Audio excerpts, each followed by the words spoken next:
recordem, organitzat per la Federació Sardanista de Catalunya amb l'objectiu d'escollir, de triar la millor d'entre les més de 200 sardanes estrenades al llarg de l'any 2012.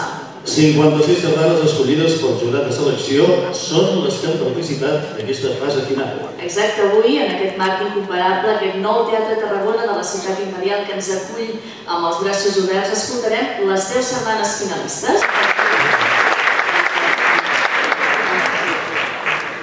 Demanem tot seguit la presència d'en Carles Santiago.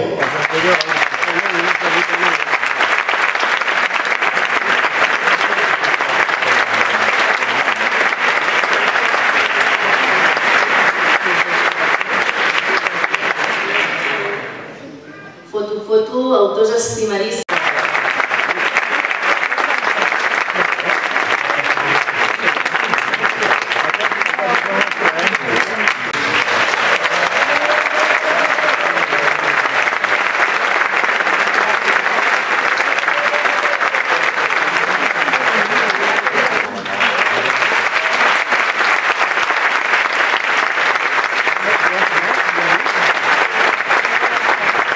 Josep Cassú.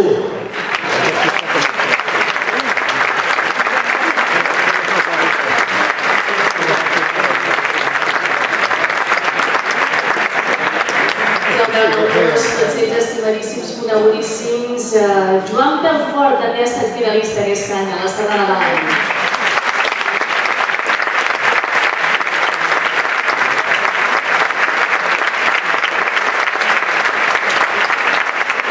Un dels compositors que ens pot acompanyar és en Josep Coll, però donem la benvinguda en representació seva al seu pare, en Ramon Coll.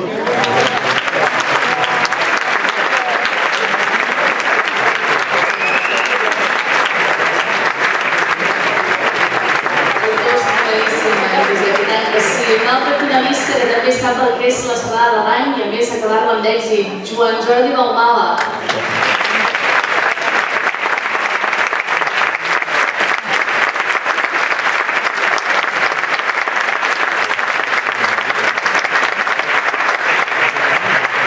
I finalment en Lluís Pujols tampoc ens pot acompanyar, però en representació seva tenim el president de l'agrupació sardanista tossenca, en Francesc Fonelleres.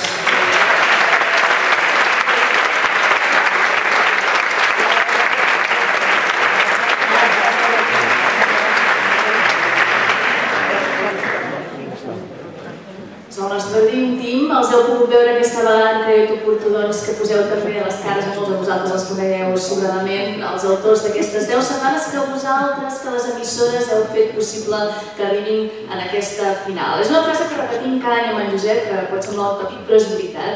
Per escoltar les millors sardanes necessitem els millors combles. Rebem amb un fort aplaudiment a la Reu Jove i a la Principal de Llobregat.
dedicada a la Teresa i Antoni de la Bisbal d'Empordà i permet novament al seu autor arribar en una nova final de la sardana de l'any. L'escoltem a mans, en aquest cas de la veu jove, Joia de viure de Joan Lázaro, com vulgueu.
Josep Cassull va estrenar aquesta vigília de plec dedicada a la gran festa de Tossa. Endavant, Principal del Llobregat.